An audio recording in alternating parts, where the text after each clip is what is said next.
Ito,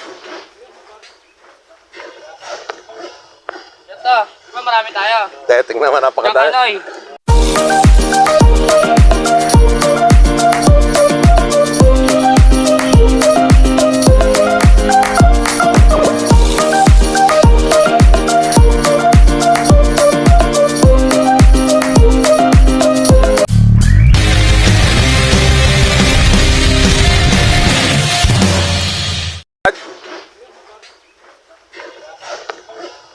Ito, diba marami tayo? Tingnan naman, napakadami. Kanoy. Pasa mo sa akin. Tapos dito ako. Ah. Dami natin eh. Hindi, babas kayo, magbawas. Hindi na ako sali dyan. Oh, sige, doon ka na ano sa ano. Game. Kailangan kasi mabuhusan na natin, tuntungan natin ng tie beam para makapagkalat tayo ng doon sa preparasyon natin doon sa flooring ng abad.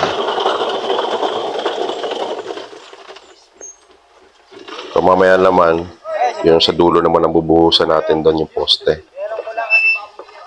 So ngayon ang binubuhusan lang natin ito yung ating, yan itong poste lang na to, yung tutuntungan ng ating tie beam. Tapos ito naman, ito yung pinaka-poste na ganoon din yung level din ng ating tutuntungan ng poste yan. Dito naman puro tie beam yan.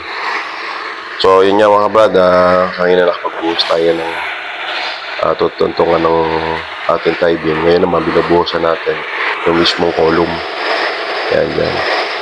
So pagkatapos naman natin dito mga kabrad, kasi umaga hanggang hapon dito tayo, diretso naman tayo pagkatapos nito sa ating bean farm para update ko kayo sa ating mga alaga. Kasi kanina po may tumawag sa atin na bayan ng ating mga native. May panduktong na naman tayo sa mga alaga natin, mga pang-budget natin. So kita-kita na lang tayo mamaya mga kabrad sa ating mini farm. Tara! Mga kabrad, isang napakagandang hapong muli sa atin lahat at katatapos lang ng ating trabaho. Maghapong initan, buhos, kaya lang. So ngayon naman dito naman tayo sa ating mini farm mag-video. Update lang po natin yung ating mga alaga, yung ating mga native. So hangin may tumawag sa atin na kukuha raw sila ng tatlong native. Sakto lang naman mga kabrad dahil unang-una sa lahat, kailangan na natin ng pambayad doon sa ating kinuhaan ng fees. Kaya sakto-sakto, kaya thank you Lord. Kailangan tayong pambudget doon sa ating mga alaga. So ngayon, ito tayo, dito yung kumuha sila ng native. So ayun nga, buti nga, God, thank you Lord at merong tayong bayan na umano kanina na tumawag.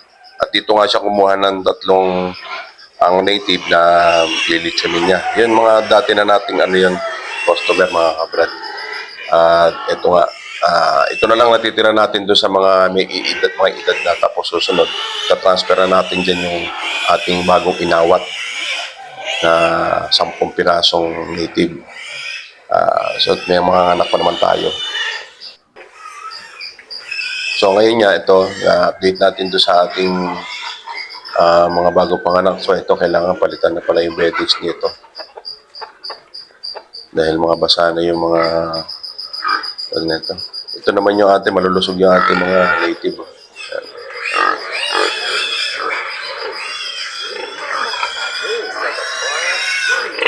So ito si 13, si number 15, hindi pa nanganganak.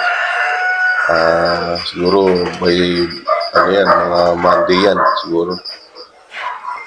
Mga Monday siguro to si pinamili ko nga ng merienda si Jogo. Tapos ito yung dito na siya natutulog. Kaya pati yung kanyang electric fan, yung TV niya, dyan na rin niya inilagay. Ito sa ilalim na yan, dyan siya natutulog. Kasi nga kailangan niya na mamonitor yung mga biik kasi nga halos sabay-sabay. Tapos ito, huli pa natin mga anak, yan ang isa niyang binabantayan, si number 15.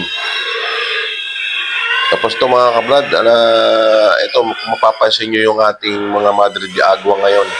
Yung gaganda na naman nila, lumalabas na yung kanilang mga usbong. Sinyalis ng gaganda na naman yung ating Madre de Agua at meron na naman tayo i-harvest sa pagdating ng ilang panahon lang. Kasi nga mga nakara, sobrang init, kaya sila tuyo. So ngayon makikita nyo sariwa na, tapos nagsulputan ni kanyang mga usbong. Kaya sa mga susunod yan, marami na naman tayong aanihing Padre de Agua para dun sa ating mga alaga.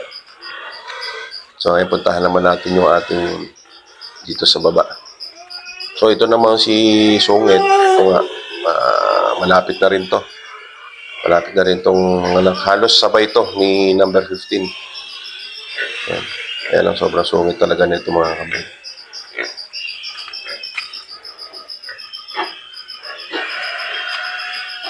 So si Brown, ito na ano na to. Nasampahan na yan. Ang ganda ng ating barako, di ba? Tapos itong si Taba, posible mauna lang ng konti si Sungit dito. Malapit na rin to si Taba. Malapit na rin siya mga anak. Kaya ito naman halos ang native nito pare-pareha sila na 70-30.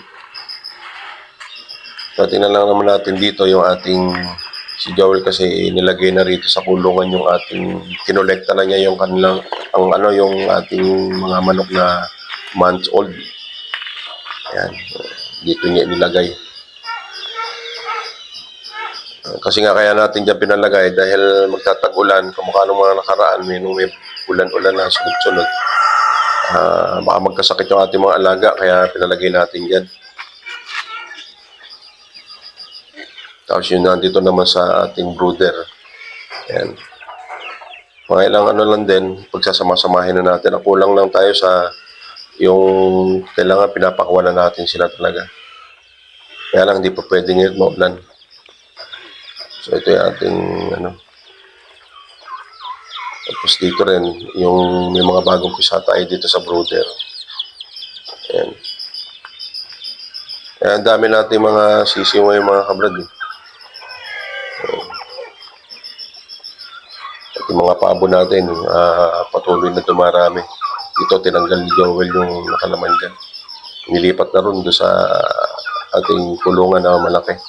Kasi ito yung mga sisiw natin mga kabrad. Yan yung mga bagong pisa rin. Halos konti lang araw ang pagitan nila. Yan.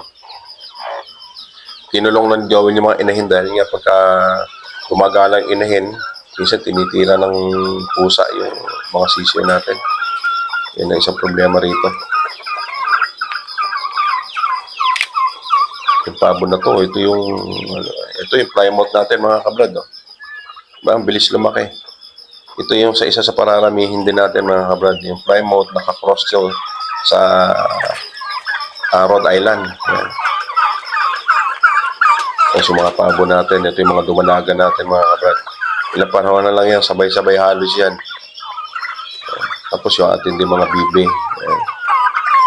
Sa ngayon, mahirap tayo dahil bukod yun sa area natin, hindi siya ganung ganda, ayos. Dahil ito pag nag-uulan mga kabrad, sobrang putik dito.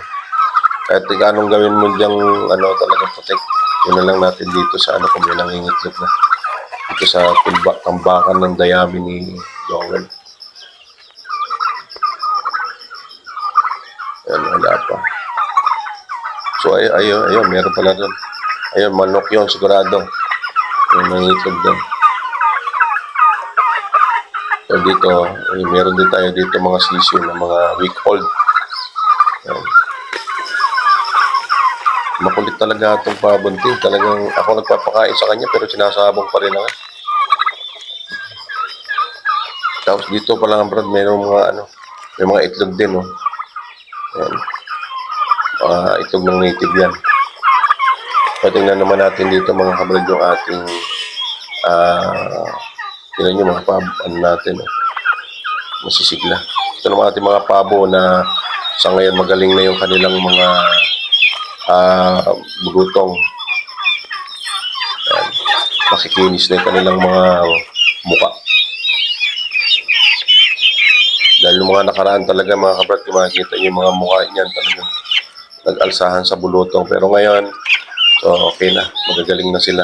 Kaya effective mga kabrad, yung mga paminta, yun yung sa bulutong nila.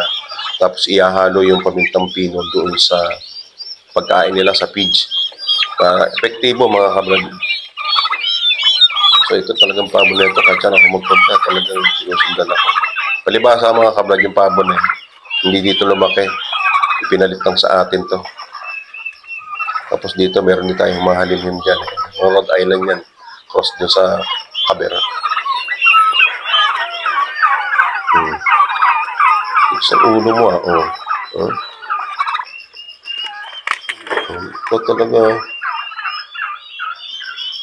Sa ulo talaga ng pabo na to. Ito yung mga dumalaga natin mga kabrad. Diba? Sigla sila.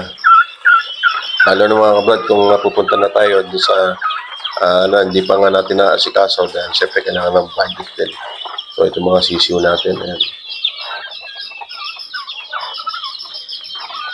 Doon siguro pag napunta tayo doon sa kabila, sigurado mapapaayos natin mabuti yung kanilang mga kulungan.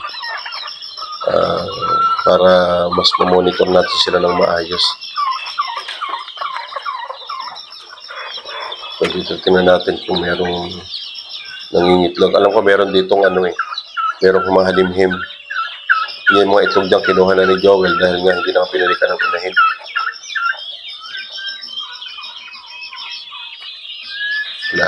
Wala na rito itlog. Tingnan natin dito. Alam ko dito sa pugan dito merong humahalimhim dito yung isa. So ito, meron nga. Pero parang kulang sa dayami. Yung nandun, wala na napisanay nandun sa dulo. Wala na dun. So yun mga kabrad, natagumpay na naman tayo sa buong maghapon.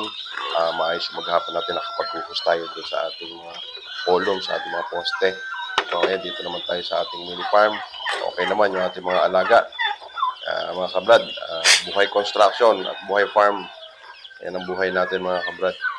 Kaya sabi nga, kung meron tiyaga, meron kang alaga. At kung may tiyaga, meron kang linaga. Okay. So, yun mga kabrad.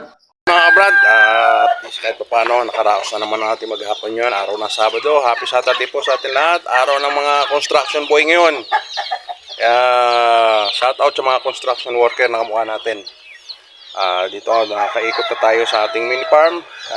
Kaya muli, maraming salamat po sa atin lahat. God bless po.